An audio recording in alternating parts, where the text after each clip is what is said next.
Greetings, gang, and welcome to the fourth characteristic of leadership called creating positive change.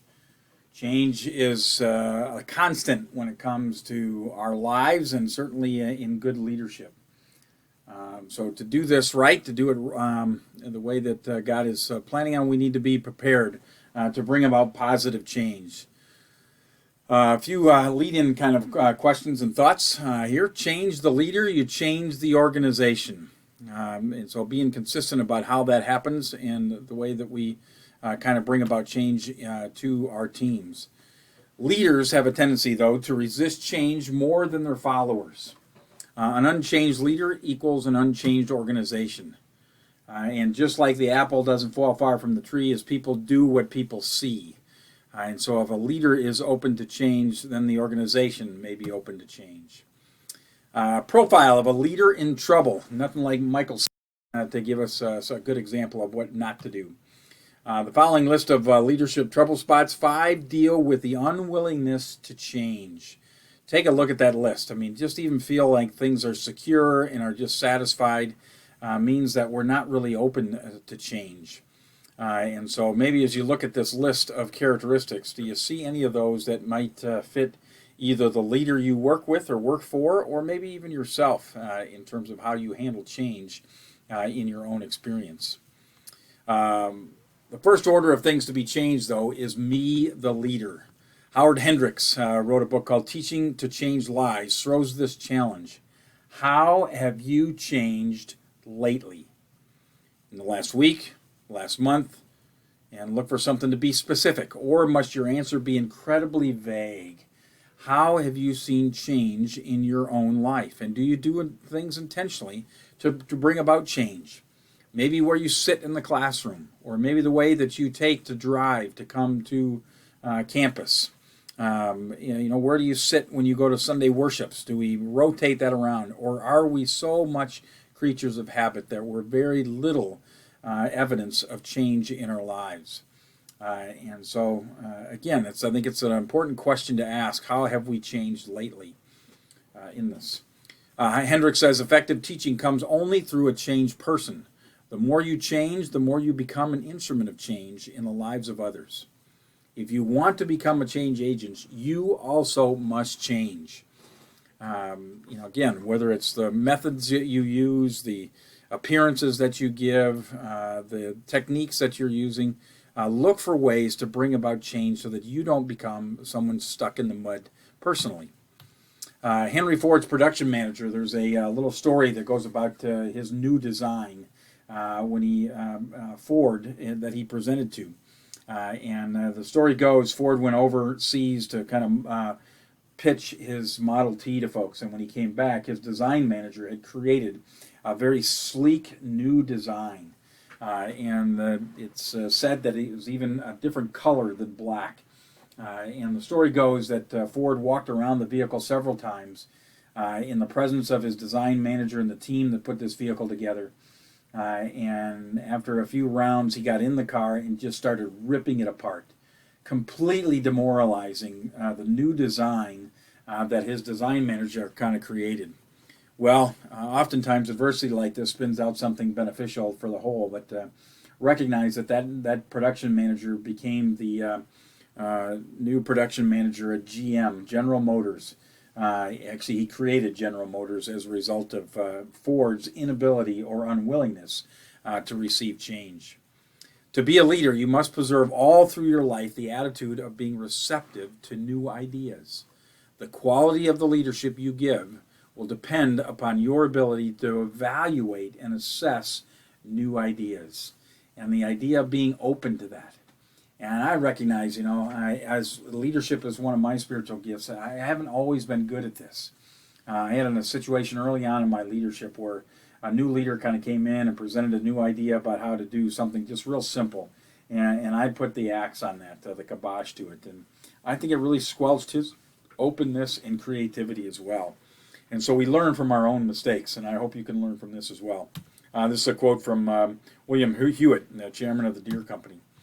A leader as an agent, as a change agent, 2 ingredients for bringing about change are necessary. knowing the technical requirements, in other words, knowing all the details about how to bring about the change, and then understanding the attitude and the motivational demands that bring about the change. You know, not everybody is receptive to these new ideas or to bring about changes, and largely rests within our hearts or our abilities to be able to bring about that change in a way that people will be receptive to.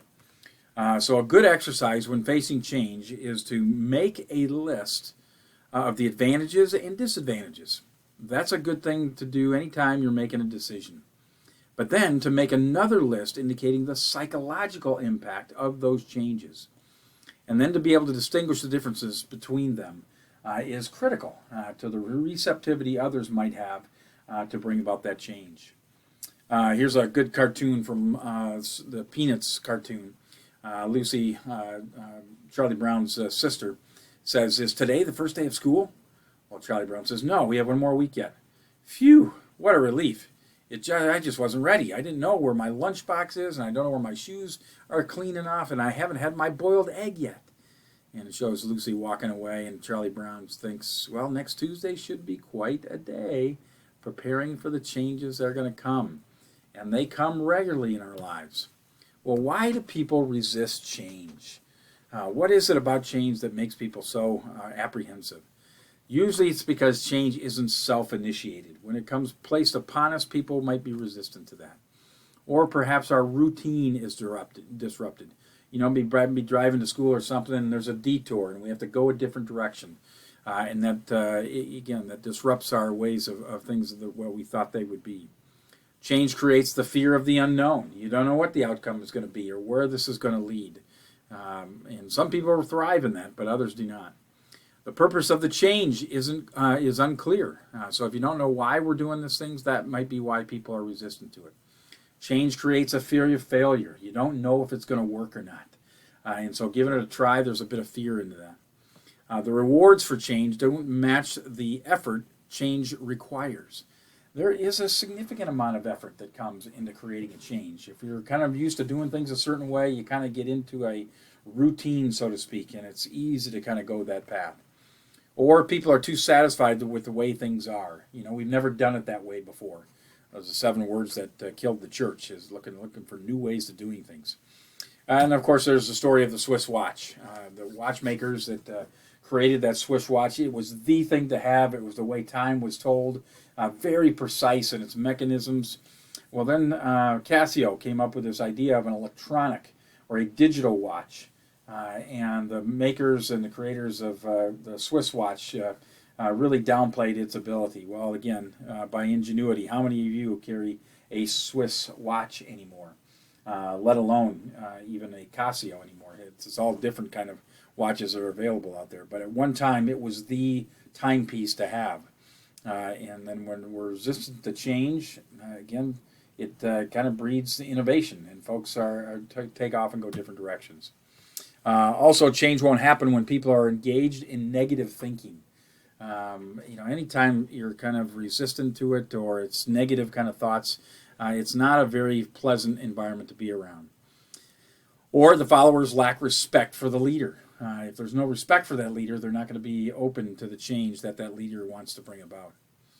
And the leader is susceptible to feelings of personal criticism.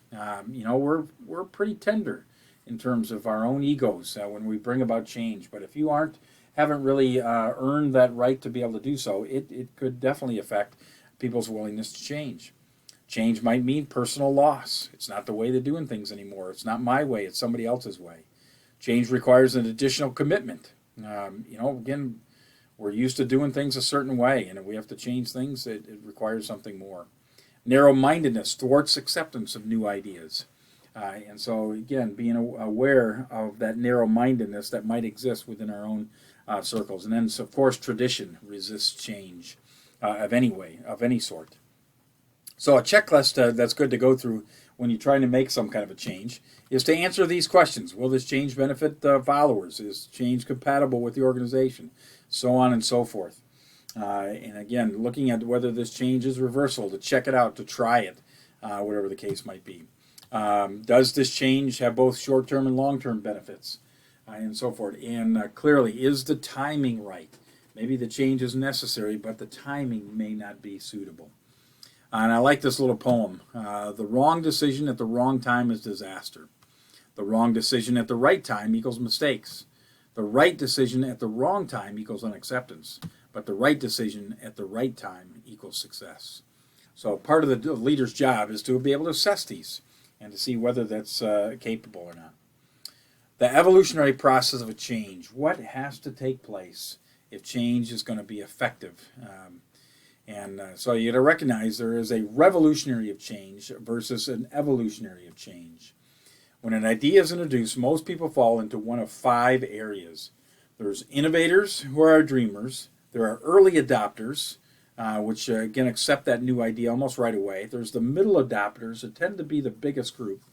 There's the late adopters, and they tend to be the last group that endorse it. And then there's this group called the laggards. And that shows up in a graph kind of looking like this. But you will always have laggards, folks that are most resistant to change. The challenge becomes is not letting your laggards be the first ones to speak to something. Your innovators will come with new ideas, and you want your early adopters to be enthusiastic about what that change might look like. I know that's easier said than done, but be aware that there are laggards in every group, no matter what the circumstance. So how do you create that climate for change? 1, you need to develop a trust. Leaders believe in the people, and the people believe in the leader. That was clearly the case in our Shackleton video. They believed in him, the boss, and so when he was willing to make a decision, they were trusting that decision. Leaders make personal changes. Again, when you see that climate as regularly, there's a comfortableness along with that change. You need to understand the history of the organization. You don't take the fence down until you know the reason it was put up in the first place. And so know the reason why things are the way they are before you invoke some kind of a change. You place your influencers in leadership positions. You check the change in your pocket. Now, here's a little phrase you probably haven't heard before, but how do you get change? Well, you have to spend something in order to receive that change back. And I would say you have to make and demonstrate a level of trust for people to be able to give you trust in return. And so when you make decisions and invoke some kind of a change, and you've had some track record that shows that you can do this and to do it well, that puts change in your pocket, that people begin to trust you and will begin to be open to the changes that you propose in their environments. But that takes time and it takes patience. Good leaders solicit the support of influencers before the change is made public. Okay, so you got to get to your people in order to help them to be able to be on board with what your change is. And so you want to check out the checklist, which we'll get to in a minute. You want to develop a meeting agenda that will assist in this change, meaning that you recognize any new idea goes through 3 phases. It will not work, it will cost too much, and then eventually people think it's a good idea. So a proven agenda is to have information items where you get to process some positive moral boosters towards what this change might be. Then you put things in kind of a study format where the issue gets discussed. It's not voted on. We're just talking about it, processing through what the pros and cons might be of this particular change.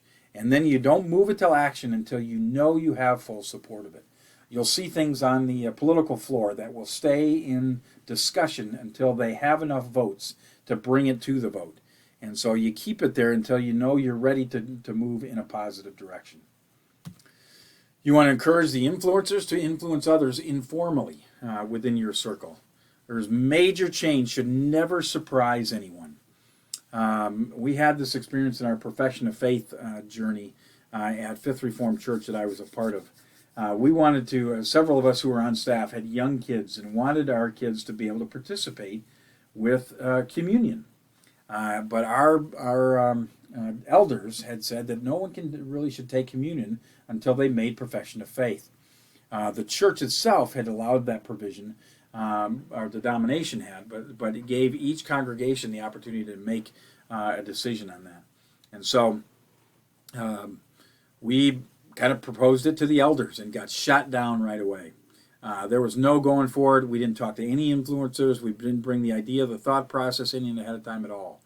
In the very next meeting, we tried to give a little bit more of an apologetic during the meeting and not getting to the influencers ahead of time. Well, it was shot down again, and we were given no opportunity to bring this up again for another 3 years. And so, a moratorium was put on it. So, with that being said, every leader is carrying 2 buckets, one with water and one with gasoline. What do you suppose those things do to an idea? Yeah, exactly. One puts it out and one fuels it. I'm going to pause the outline right here just to give you some thought about where you see yourself in this subject of change.